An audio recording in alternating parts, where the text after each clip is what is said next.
we can kick off.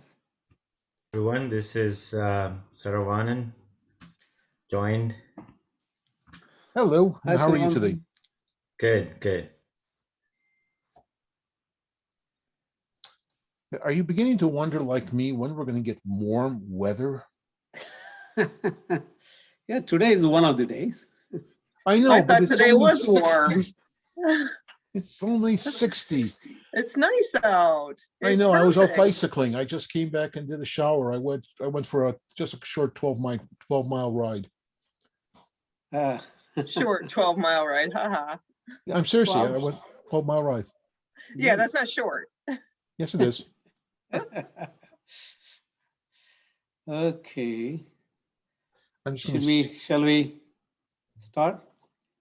Yep. Okay, let's start so the other people can join as we start.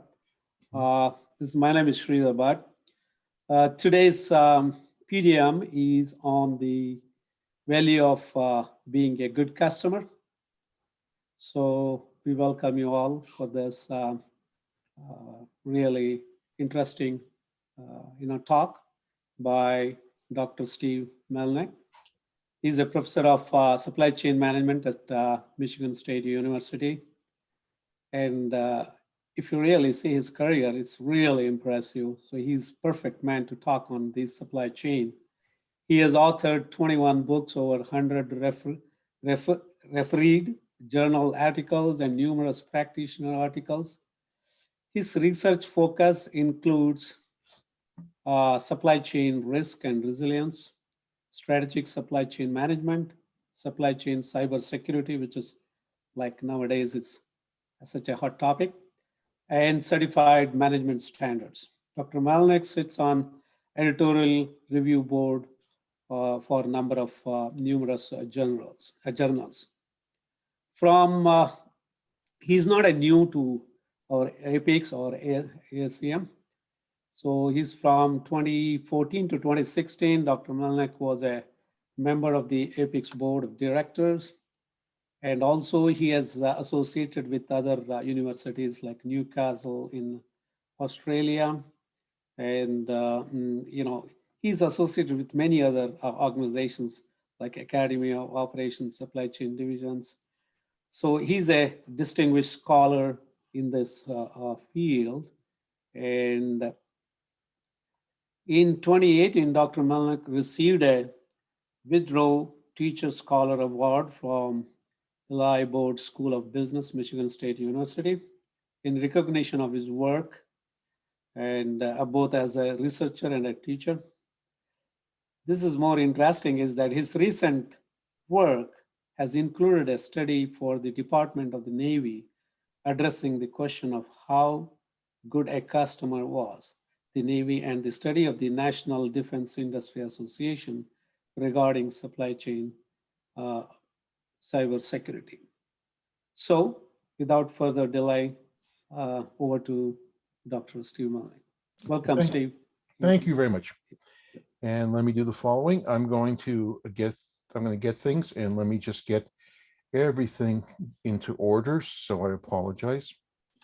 And I will begin by asking the question that everyone asks on a Zoom session. Can you see the presentation?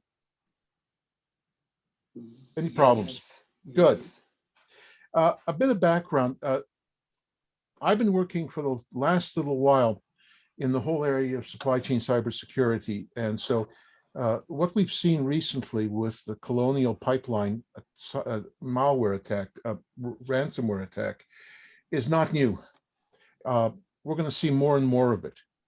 And the reason we're going to see more and more of it, and we're going to see it more coming through the supply chain, is because increasingly we're trying to see that supply chains are important. And the reason that that's important is because in the process of looking at cybersecurity, I started to ask the question, what is critical for us if we're going to deal with it? And you heard part of the answer was a study that I did, and I should have taken the Navy out, because when I shared the results of this study with the Navy, they weren't happy. And I think they wanted me to bury this in the bowels of the earth and destroy it and do whatever. And I said, I haven't been paid. I didn't sign a contract with you, so tough luck. Boy, do they regret that. This is going to be a fairly informal presentation. We're going to talk about something which is near and dear. It's also been the basis of a recent article that was published in the March-April issue of the Supply Chain Management Review, The Value of Earned Preferential Treatment. And so what we're going to ask is, why is being a good customer important? Now let's understand the question. Often when we look at the issue of buyer-supplier relations, we look at suppliers. You know, what makes for a good supplier? This really turned the question around, and I said, to what extent is the company a good customer? And we're going to talk about the fact that that's not a trivial question. And in today's environment, it is increasingly important. So let's get into it. My name is Steve Melnick, and if you want to talk about this, I can be obtained. By the way, during this curtain period, I've been working mostly at home. So if you want to get hold of me, please get hold of me at my email address. I'm willing to talk about anything that we go through here. And I think you'll find that topics and issues are rather interesting. There's my office telephone number. As I said, I'm not in there right now. But if you want to get hold of me, please do so. This study was commissioned, and it was done in conjunction with one other person and one group. It was done with Chris Peters, who's a veteran. He's the CEO of the ASCM group, and it was also done with the strategic team of the National Defense Industry Association. Now, for those of you who aren't aware of it, the NDIA is the largest association of supply chain partners for the Department of Defense. These are all companies of varying size who work with the Department of Defense. And they were part of the people who worked with me on this project. Well, let's ask the question, what were the questions that are driving this? To what extent is the military branch under study a good customer? And I want you to understand that when we answered this question, it was not done in the vacuum. We asked the question relative to the private sector. And that's an important issue. Being a good customer is not an absolute concept. It's a relative concept. A guy by the name of Gord Bethune, who was critical, you probably don't know of him, but in the 1990s, he was instrumental in turning around Continental Airlines. And one of the things he talked about is that performance is never absolute, it's relative.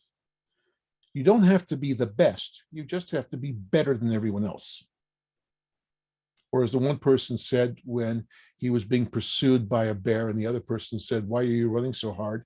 You're not the fastest runner." And he said, "I don't have to be the fastest runner, I just have to be faster than you." Then the question we asked is, what makes for a good customer? And this is an important issue, because what it means is saying I'm a good customer is one thing. Putting teeth around it is very different. Does it matter? Why should you care? That's a question which all of us deal with. Is it enough to be a good customer? We're going to show you something that being a good customer in today's environment is not enough. In fact, I'm going to share with you something to think about. Everyone's heard about the Colonial Pipeline ransomware attack. And I was recently on the television, on one of the local television stations, and the question that was asked of me is, well, is it going to affect Michigan? The answer is the ransomware attack isn't going to affect Michigan because it's limited to the southeast of the United States. But there's a problem we're faced by, which is now persistent, which will affect gas prices. How many of you out there, just out of curiosity, and you can give me, if you have, turn on your mic and say yes. How many of you have had problems getting truck drivers? Yes, absolutely. Okay. What's going on? There's not enough of them out there. It's just a challenge even to get things out of the ports. Yeah, right now we have a problem. You want to hear something that's interesting?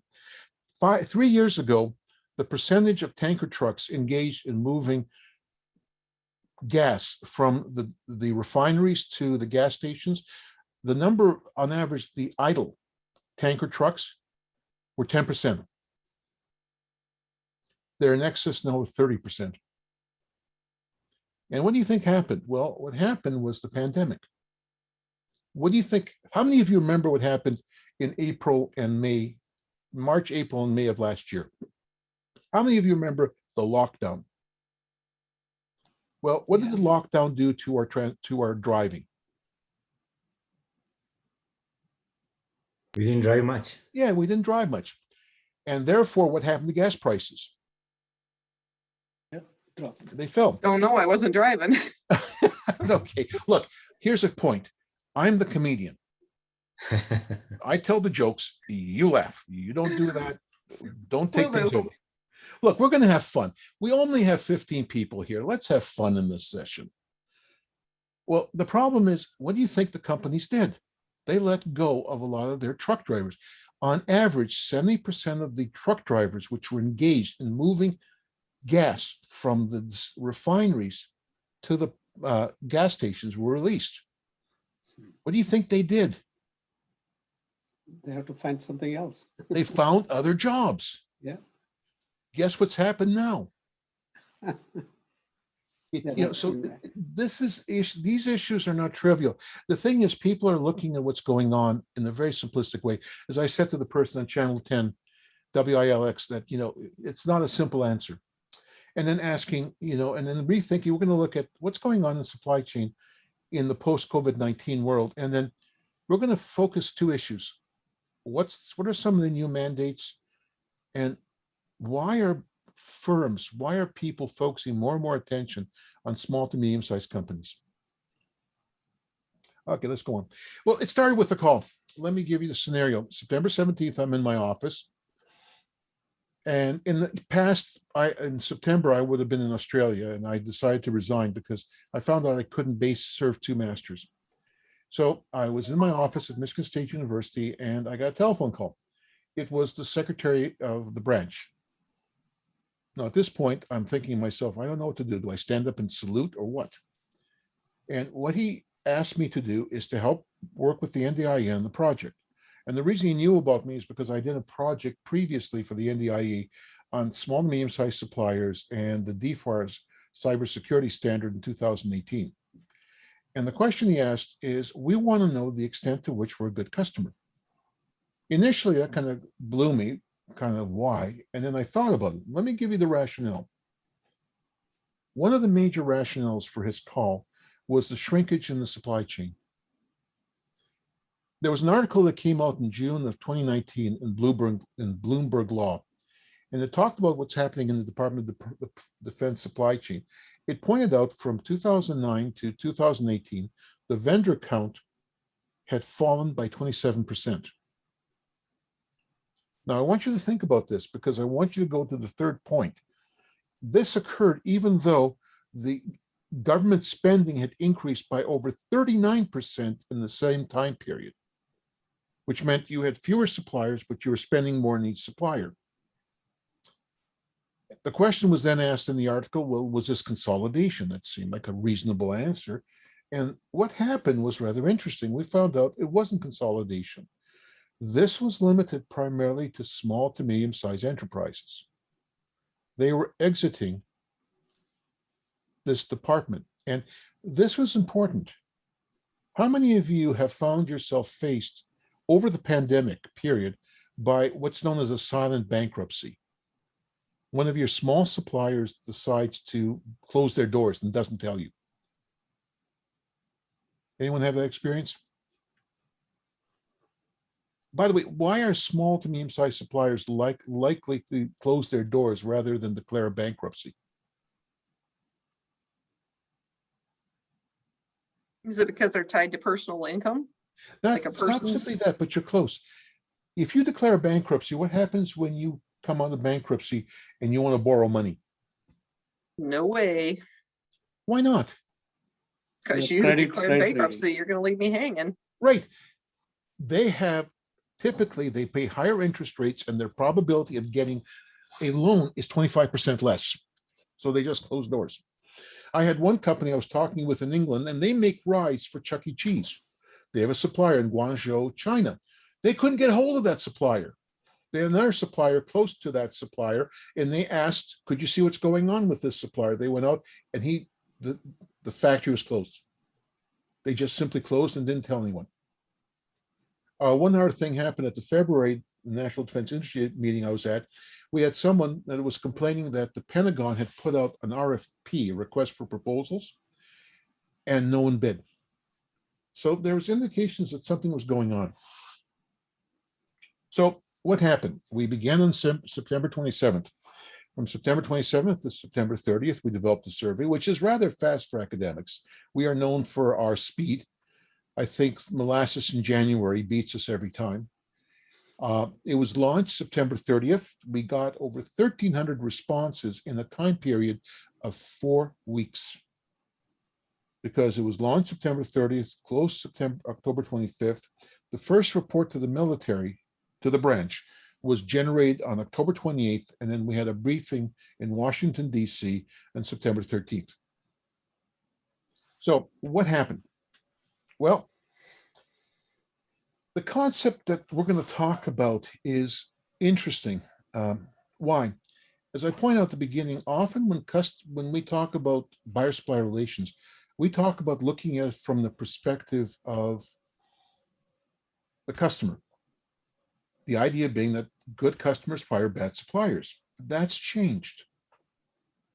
And we found something interesting. In the last 10 years, I found, talking with organizations, that there's a new approach. It's called good suppliers fire bad customers.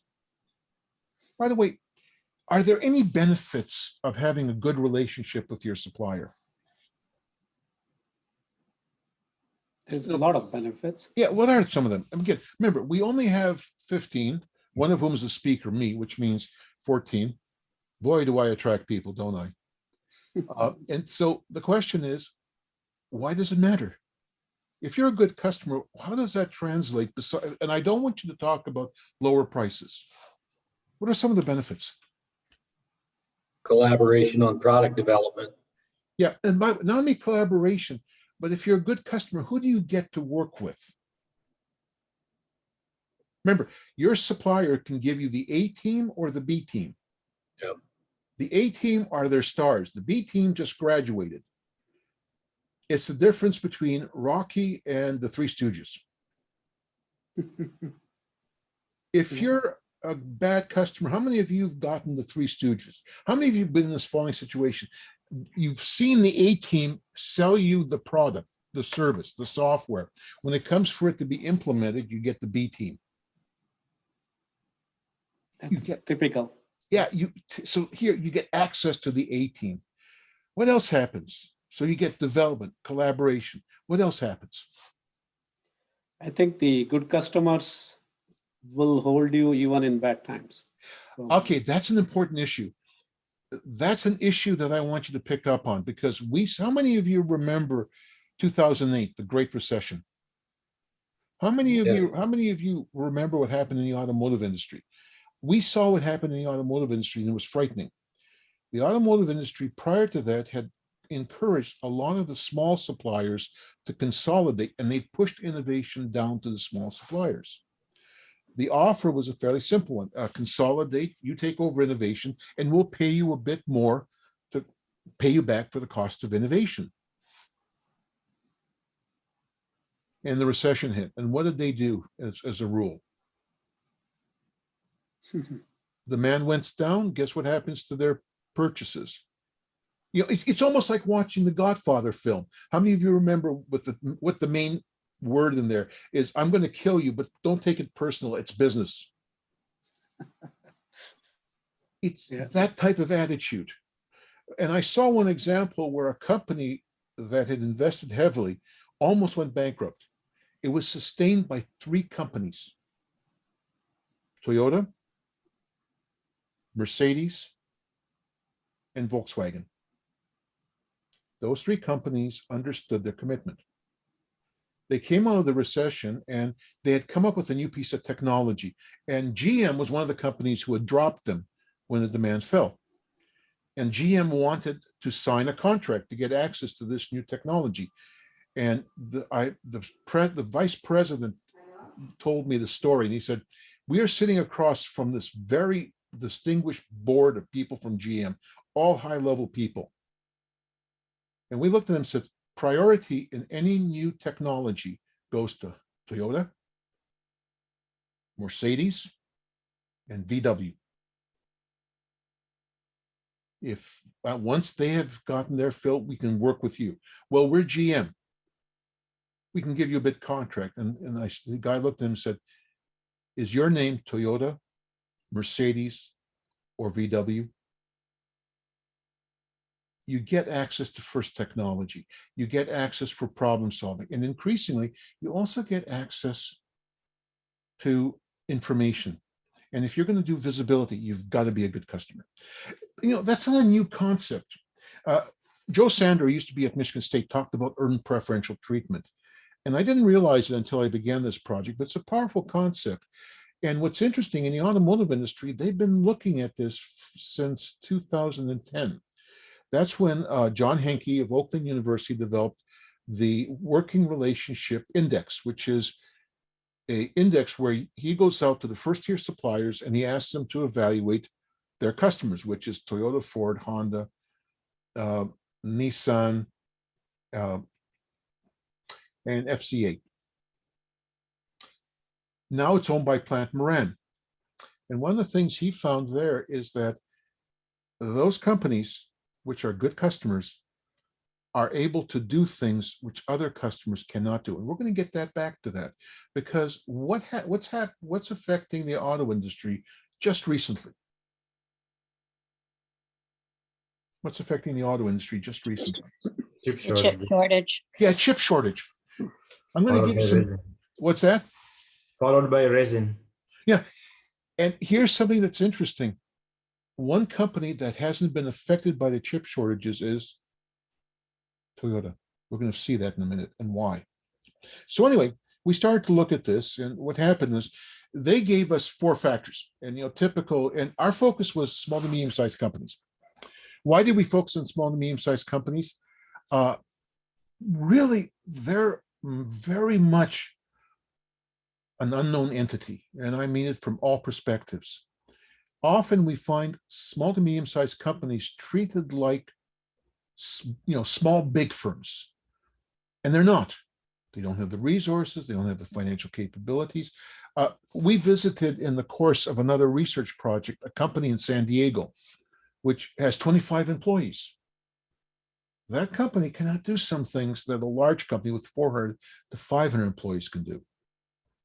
And what we did is we focused on 3 groups, and we focused on current suppliers, that is people currently working with this branch, past suppliers, suppliers who had worked with this branch but no longer, and private suppliers. Now, what do I mean by that? They had never served the government.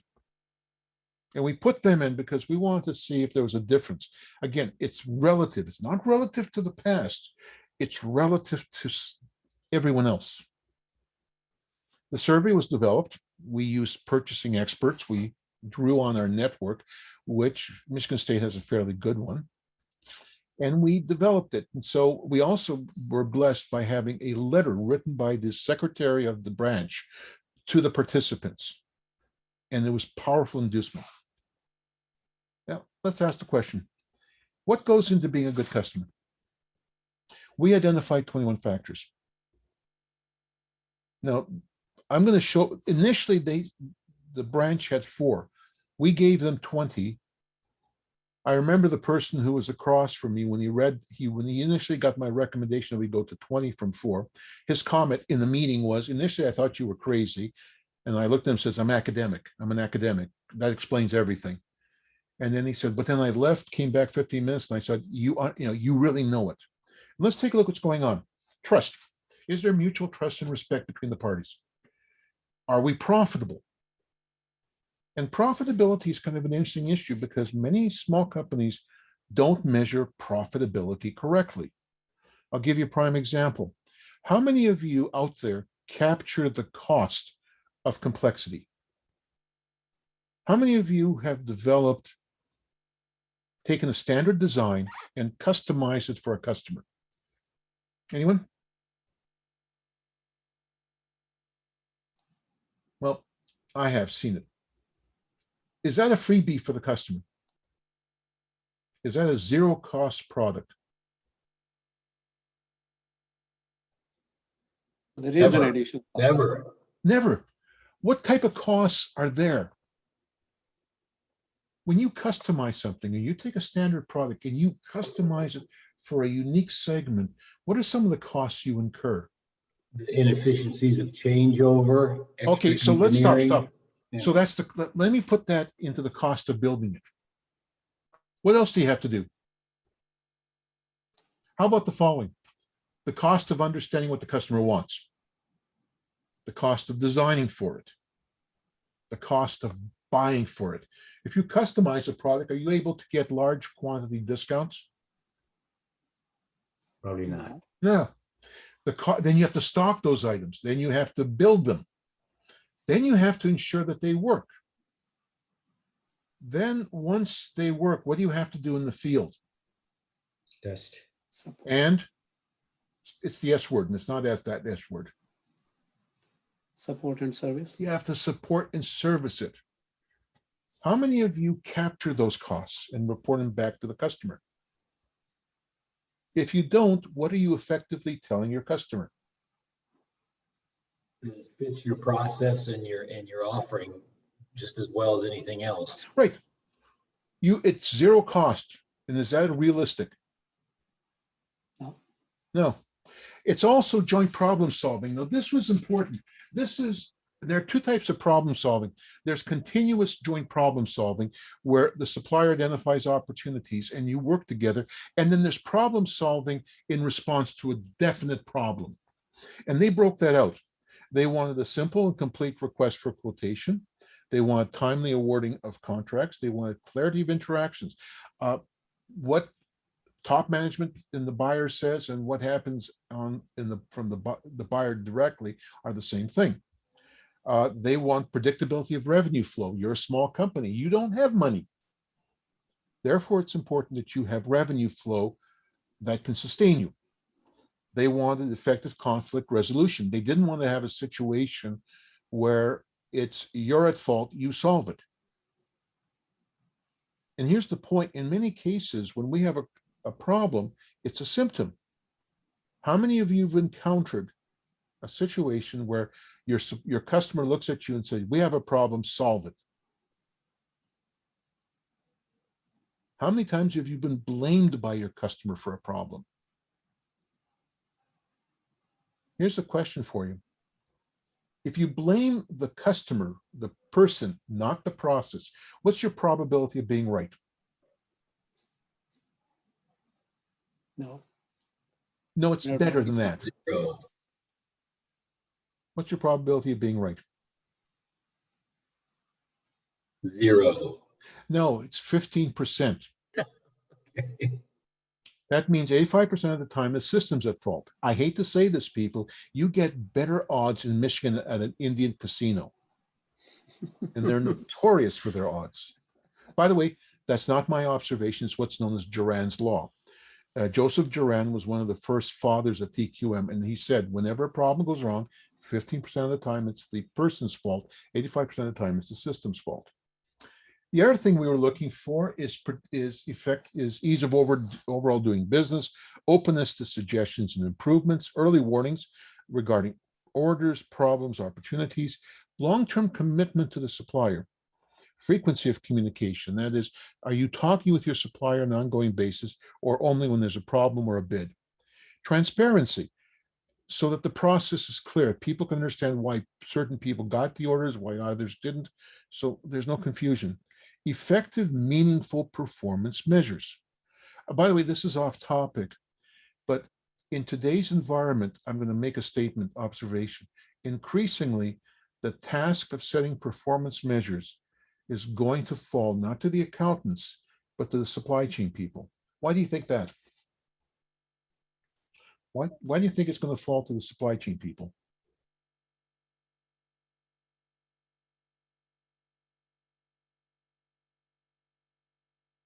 Well, Is it something easily here's the point. seen? What type of measures can accountants best give you? What's the unit of their analysis? Dollars. Dollar? Cost. Cost, okay. Okay, to what extent are we starting to see new outcomes being demanded? Things like responsiveness, innovation, security, sustainability. social responsibility. 2 weeks ago, The Economist had a great article about the political CEO. I hate to say it, people, there's a shift taking place in the customer, and they're demanding companies be responsible. Those things are often difficult to measure. Accountants are good at measuring output measures after the fact. If we're dealing with a fast environment, to what extent is an output measure a good measure? If there's a problem, you only see it after you've gotten into the problem. Sorry. Is that a good measure? Nope, you need some leading indicators. Right. We call them predictive indicators. And predictive indicators come from the process. So I'll give you an example. You've heard me before, and I'll give it to you before. How important is lead time to your company? Is there anyone out there for whom lead time is not important? No. All important. Okay, it's all important. Good. All right. If lead time is important, how do you predict lead time? Remember, I want you to predict lead time, not react to lead times after the fact. So, for example, if you find that your lead times are too long after the fact, that's unacceptable. Anyway, You look at socioeconomical, political issues. You look at material availability. No, remember, you're a supply chain person. Those are things that MBAs do. MBAs also do things like take nouns and make them verbs. It's no longer strategy, we strategize. You can tell an MBA, but you just can't tell them much. Anyway. Hey. I'm sorry, I couldn't resist. Hey, look, can we have fun? Yes. So you look at early warnings, right? You look at conditions, you look at early warnings, you look at logistics, all of these things before you can predict your lead time is going to be affected. I'll give an example. You want to look at things that you look at that can predict your lead times? How about number of steps in the process? Yep. If the number of steps go up, what do we know about lead time? Longer. It's going to go up. How about this? Number of people who touch the order. Every time someone touches the order, what do? They leave behind costs, they leave behind opportunities for damage, and they also leave behind lead time. How about distance? In 2016, 3M does a study of everyone. Does anyone here not know what a command strip is? You know, it's those strips that you put on the wall where you can hang pictures, etc. Yes. Okay. Love them. Yeah. All right. Here's a question. They did a study. Guess how many miles a typical command strip did before it was delivered to the distribution center? 1,600 miles, 9 plants, 4 states. Are lead times long or short? Has to be long. Okay. How about setup time? If setup times are high, what's going to happen to lead times? Long. Yeah, because what we do is we batch production. So essentially, you've got all of these issues coming together.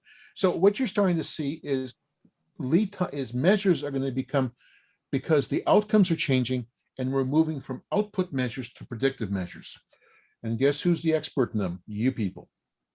The other thing is things such as clear mission and statement, consistency of message across levels of the organizations, joint risk sharing, good interoperability, the ability to share processes, to link processes and share data, programs for supplier improvement in response to customer performance problems, and then generally supplier development programs. So let me kind of take you through this because we're taking too much time. So what do we get? We got some survey results, and let me give you some very, very quick details. This gives you an idea of the companies. Basically, most of our companies, 95% of the respondents were small. Everyone else who wasn't small, over 500, we excluded. We found that they represented fairly closely to the economic activities in the States. And we also looked at how long have companies been working with the supplier, and we found fairly long, a good distribution. Okay, now let me explain this one. We asked the respondents, remember there are 3 groups. current working, we used to work with them, we've never worked with them. We asked them to evaluate each one of the traits on the 1 to 5 scale. 1 being critical, 5 is we don't care. Notice what's important. The reason that you have that horizontal line about the middle is because everything above the horizontal line is above a 4. Everything below the horizontal line is below a 4. And one of the things I want you to look at is take a look at where issues like profitability, what's the number one issues that suppliers wanted?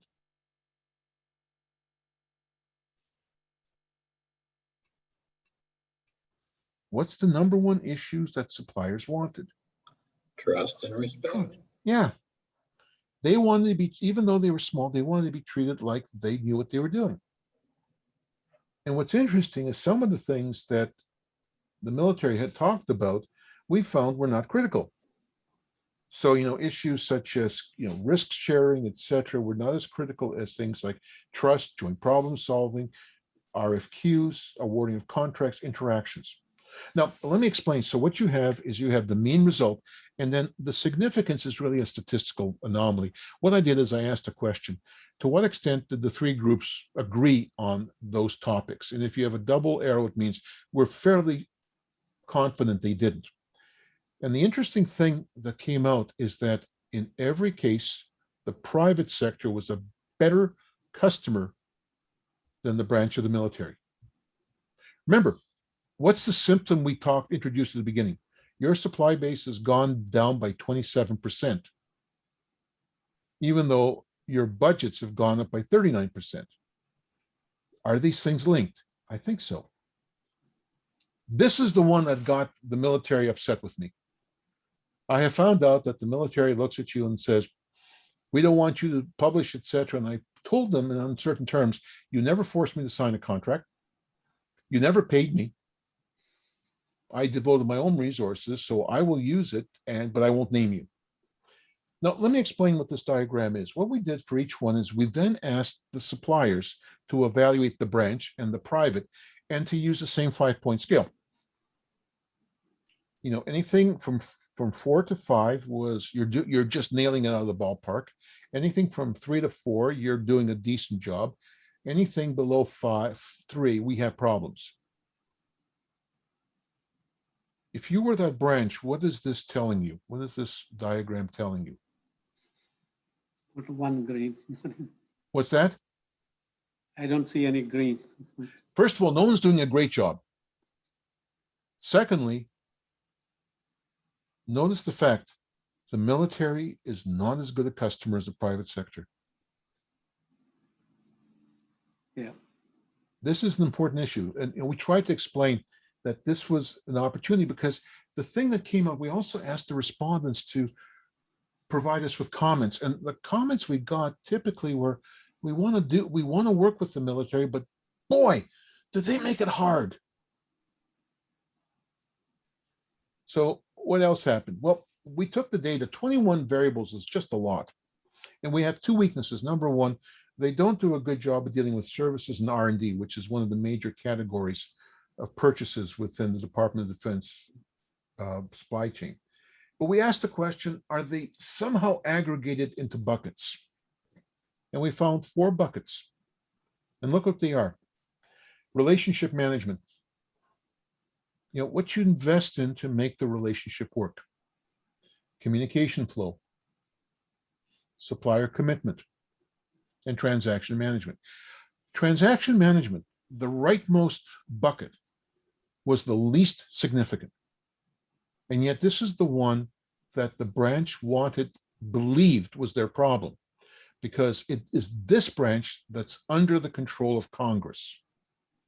And what these studies show is that, yeah, Congress has a problem, but you can't blame Congress. We can blame Congress for a lot of things. Many years ago, Will Rogers said, it was a comedian in the 1920s and 30s, who said, you and I tell jokes, Congress makes laws, the effect is the same.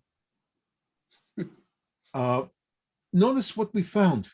Issues like relationship management, communication flow, supplier commitment, critical issues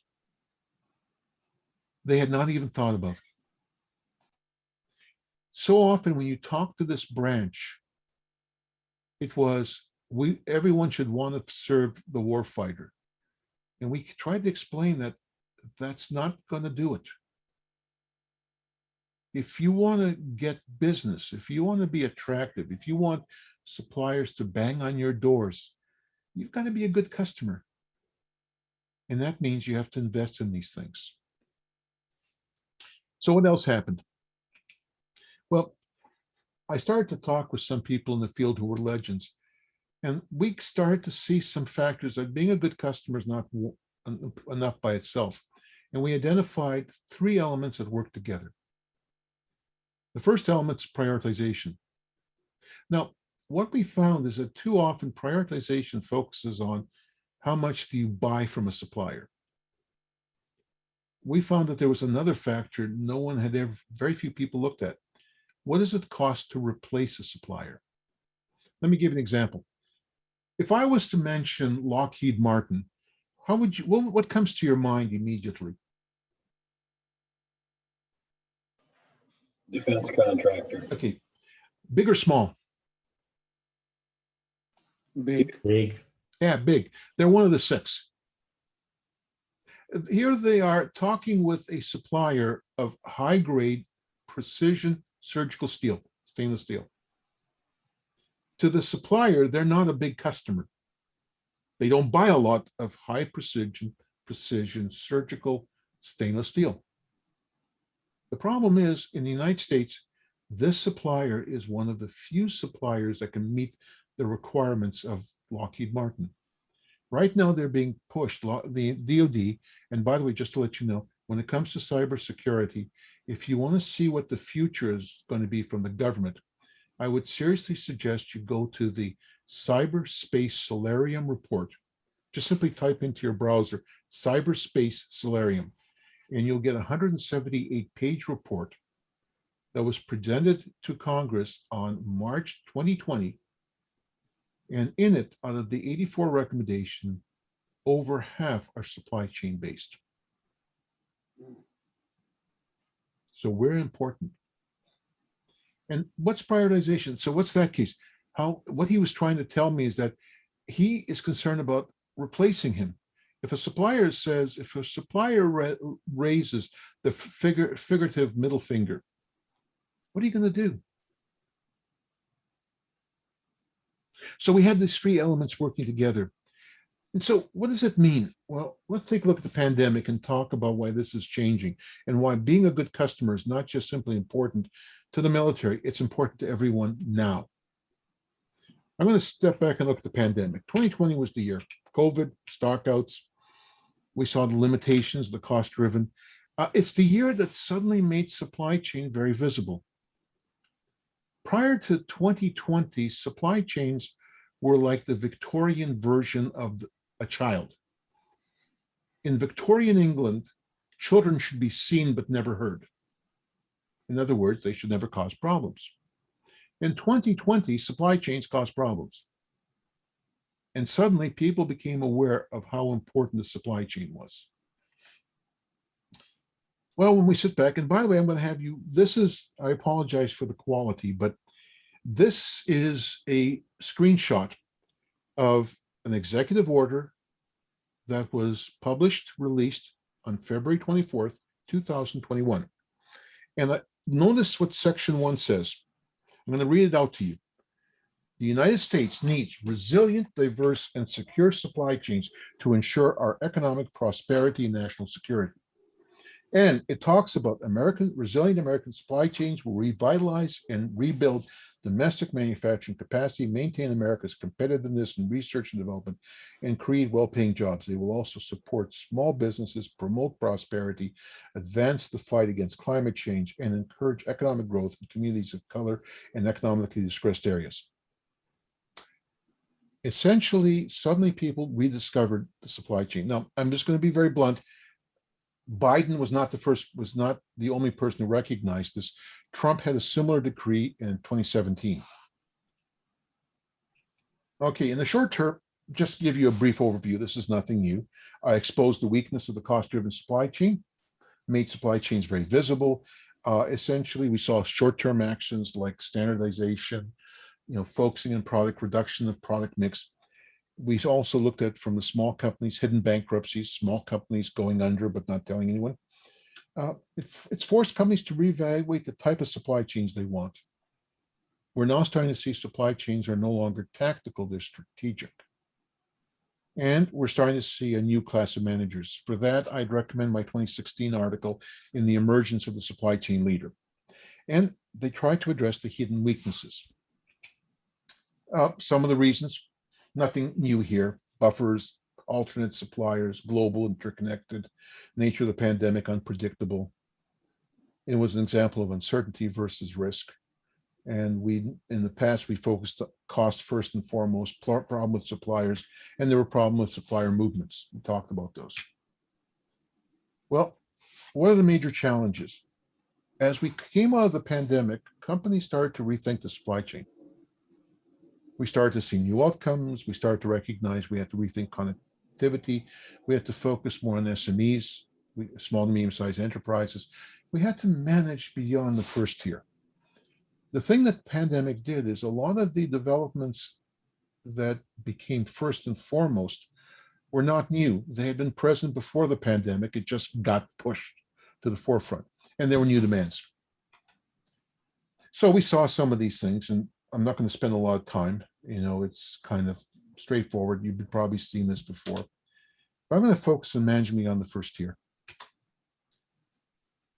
If you have a chance, go to the April 12th, 2021 issue of Business Week. In it, you'll find this article. It's how Toyota dodged chip shortage. Now let's understand what had happened.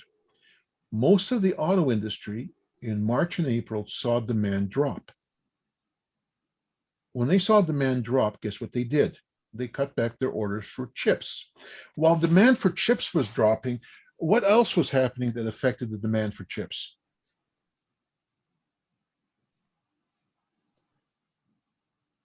Well, many of us were working at home. How many of you during the pandemic bought a new computer?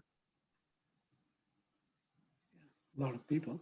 Yeah, I bought two. I've got the one that's working here, and I've got a backup. I've now come to the conclusion that whenever I do anything, I will always have a backup, because I've had situations where my main computer went up. It was an Alienware, which I'm now convinced is the same thing as saying it's as stable as Jello in a wind. Anyway, so I always have two. How many of you have tried to get a graphics card? A 3080 or 3070? Yes. It's not well nigh impossible. How many of you try to get a PS5 or a Xbox Series 1 for your kid or for yourself? The only way you can get it is by paying a scalper. But Toyota, and what did Toyota do? Everyone else cut back their purchases, only to find that demand being occupied by other customers who wanted higher tech, more profitable chips. And then the auto industry came back and said, we need chips. We're the auto industry. You should sell them. And there's TMSC in Taiwan saying, you can't do it. It was a TSMC, Taiwan Silicon Manufacturing Corporation. And it's saying, we can't do it. The only company who was able to anticipate that was Toyota. And here's the comment I want you to look at. Look at the yellow comment. Notice what he said. The semiconductor crisis is one that everyone in the world could have avoided. Nissan's chief operating officer, Ashwani Gupta, said, the problem is that many automotive companies didn't rigorously manage beyond their supply chains when they came to third tier or fourth tier suppliers. Toyota did.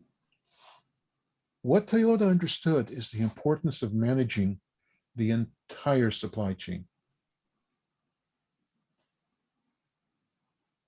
This is not a new idea.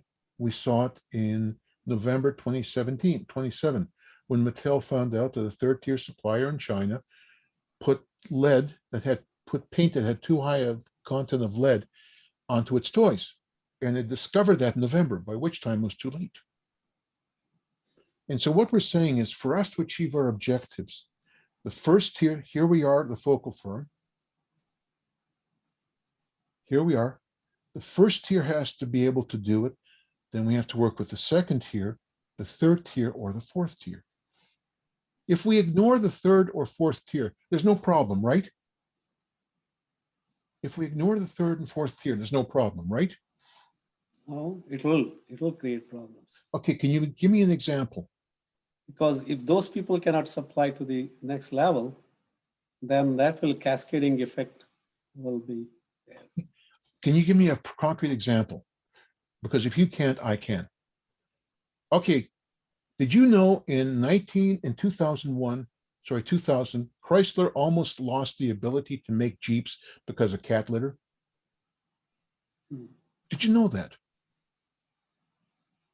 Okay, how many of you are interested to know what the relationship is between cat litter and Jeeps? I am. Okay. So I can just see this. Dr. Melnick has very little content, but he's entertaining. I should sell popcorn. Here's the situation.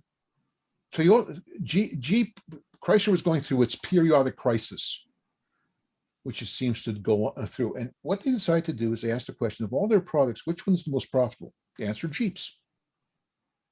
By the way, within the Jeep, what's the most important component? What you've got present here is what I call the law of criticality. Not everything is equally important. I have about 20 laws of operations and supply chain management I've developed over my 40-odd career, and they've been 40 of the oddest years I've ever had. So the engine's the most critical part. Okay, in the engine, what's the most critical component? Engine block.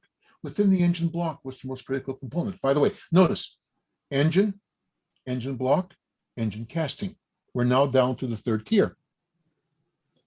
Within the engine casting, what's the most important component? It's clay. You had to use clay to form the mold, and you needed clays with certain properties. Okay, look at this third tier supplier. How do most suppliers evaluate let's say these customers at the third tier, how do you think they evaluate their suppliers? What do you think the primary motivation is? At that point, cost. Cost. That's exactly what was happening. This supplier was banging on this supplier, who's located in Michigan, by the way, pushing him to reduce his costs more and more. And the supplier just said, I've had enough. He had gotten a grant from the state of Michigan to a strategic grant, business plan grant, so he could look at what other markets he could use this clay for. And guess what market they identified? Cat litter. He was getting ready to pull out of this market to tell this customer to go where the sun does not shine. Well, he took his product and made cat litter out of it. If he had done that, what would have happened to Chrysler? Who? What would have happened to Chrysler? Yeah, who? Who? Yeah, Well, that's a good one. Don't do that again. That's the second time you scolded I me. know that. You're getting too good at this. Anyway, so the answer is we're trying to see that we have to manage the entire supply chain, but our supply chains are too big. And what Toyota has recognized is not all suppliers are equally important. By the way, here's a question. In order for us to get to our, how many of your suppliers are willing to share their suppliers' information with you? Not many. It's seen as a strategic advantage. In order for Toyota to go from its first tier to a second tier, what do you think they had to have present? How important was being a good customer? Trust. Yep, you have that trust. Okay, do we have evidence? Yeah. In 2020, Plant Moran, remember the working relationship index I talked about at the beginning? They released their results. Guess which of the 6 was the best customer far and away from everyone else? Toyota. Toyota. How important is visibility in your environment? You can't have visibility unless you have good supplier relations. So why is this important? It's important for some really important reasons. What are they? I'm just going to go back. They're important because we can avoid things like inter-tier distortion. That is, it's like the phone game. The message about products, what you're looking for at this level, by the time it gets down to this level, gets distorted. Like the telephone game, where somebody whispers a word, and by the time it gets to the end, it's totally different. It also gets affected by top management distortion. Top management misinterprets what's being asked for. Deployment distortion. People listen to what they think they're hearing, and they say that's not really what's happening. And it's also important because of negative externalities. What's negative externalities? This person creates a problem which is faced by this person. So this is a real critical issue. So to get to your lower tier suppliers, you must work with your first tier. The answer is you have to be a good customer. And why is that so important? Our research at Michigan State has said that increasingly,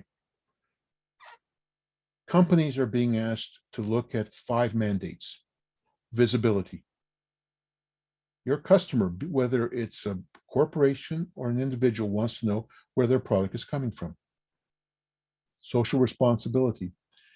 People were amazed when Coke and Delta took such strong stands against the changes in the Voter Registration Act in Georgia. If you're a supply chain person and you're keeping up with the field, you would have said, that's no surprise. Customers nowadays, especially consumers, are looking for 3 things. They want to buy products irrespective of the media. They expect you to have a digital platform. They're looking for partners for life, and they're looking for socially responsible companies. Watch what's going to happen with Florida. I'm going to bet you that we'll soon hear a statement from Disney. They're looking for responsiveness. The thing we heard about out of the pandemic is companies weren't responsive. We're looking at innovation. And finally, we're looking at cybersecurity. What we're starting to see with issues like the colonial problem is that these are occurring with greater speed. In fact, I'm going to give you something. On December 14th, 2020, the NSA, the National Security Agency, announced to the world that 2 of their smaller agencies, the Pentagon and the Treasury Department, had suffered a cyber breach, which occurred because of a downloaded patch that came from a supplier by the name of SolarWinds. That patch, the roots of which were traced back to June of 2020, affected directly 18,000 corporations in the United States. Cybersecurity, people, is going to become critical because we're seeing it now. We saw it in the pandemic when the Chinese and the Russians were hacking Americans, Europeans, and Canadian and Australian researchers to find out what they were doing. So what in that, okay, final comments. Well, I've had some fun with you. If I bored you, tough luck. The result of this was some people don't want to hear the truth. When he gave them the truth and tried to have them understand that this is the reality, we were told essentially to go away. But we identified some areas which we think are important. We think the issue of supplier development beyond the first tier is critical. And not many people address it. We think small to medium-sized enterprises are critical to our economy. I will state this to you as Steve Melnick, private citizen, ex-member of Apex. I disagreed with Apex when they decided to leave the focus on the small to medium-sized enterprise and focus on the large. Apex has always had its strength in the SMEs. We started to see the fact increasing importance of supplier developments. We're now getting a grant on this. And we're starting to see there's changes taking place in the supply chain. Some companies won't change, many will. The companies that won't change, I'm going to predict, will not survive. The companies that do change, best example, malls are dying, not because of Amazon, but because malls haven't kept pace with the changing taste of the consumer. And if you don't keep pace, then I'm not going to, Deming did a seminar in Cincinnati once, and he laid out his 17 principles. And at the end, this CEO of a very major corporation that's located in Cincinnati came up to Dr. Deming and said, "Surely, Dr. Deming, we don't have to do all of those principles." Dr. Deming was kind of taken aback because he talked about how all the principles were important. And his response was rather good. He said, "No, you don't have to. Survival, after all, is not mandatory." And finally, I'm going to leave you with the concept, it's a good time to be in supply chain. So with that, I'm going to give you something, one of my favorites, that says, in the midst of chaos, there is also opportunity. For those corporations who can figure out the future now and who don't go back to the old ways of doing things, there are enormous benefits to be reaped. So with that in mind, I'm just going to simply say thank you.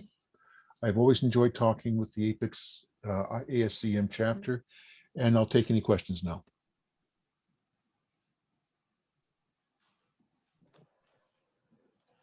Thank you, Stephen. Yeah. I do enjoy listening to you. You are entertaining for sure. Oh, thank you. Not informative, but entertaining. That's good. No, you're informative as well. The entertainment kind of adds to it, right? Yeah, I tend not to be the droll academic, right? Yes, thank you for that. Okay, sorry. I'll try to be droll next time. No, no, By the no. way, have no, you no. ever heard, here's a question. For all of those who are members of ASCM, how many of you have ever heard a tape of Joe Orlicke, who was the founder of MRP? Anyone ever heard a tape of him speaking? Nope. Okay, he talked. Imagine someone who goes for 40 minutes in a monotone, heavily Hungarian accent. And Sounds like explaining something- MRP. Yeah, sounds like what I need when I need to go to bed at night. Yeah, and I listened to him. I thought to my first thought to me was, if he was responsible for selling sex, we'd be extinct. Oh.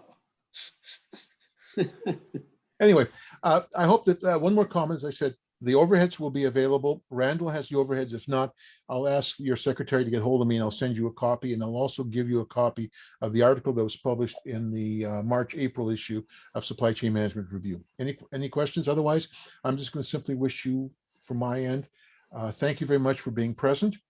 And I hope you enjoyed the session. And I really enjoy coming back and talking with you. I've been associated with the Grand Rapids chapter of APEX since 1980.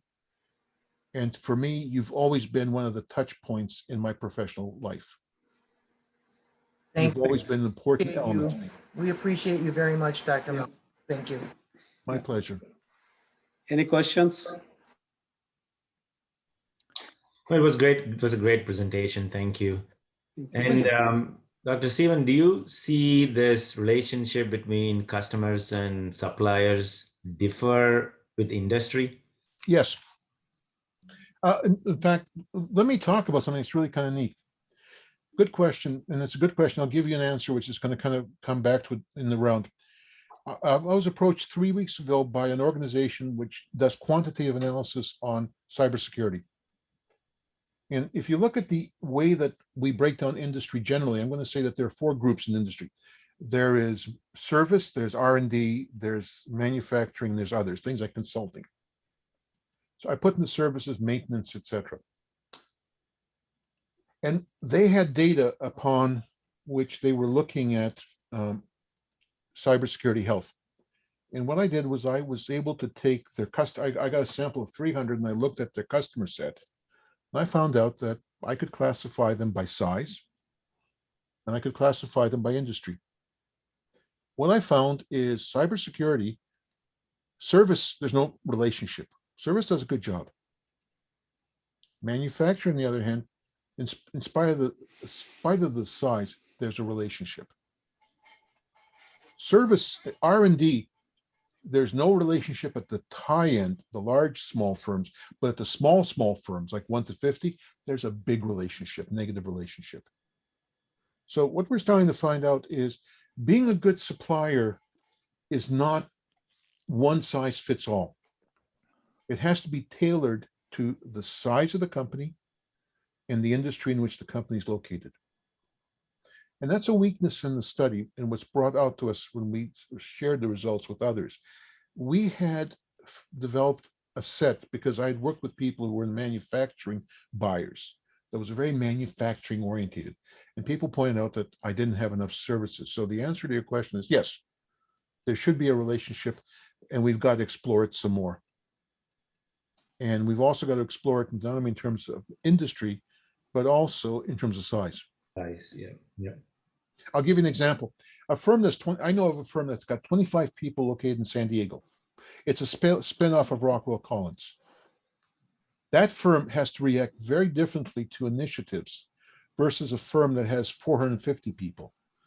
According to the government, they're both SMEs, small to medium-sized enterprises.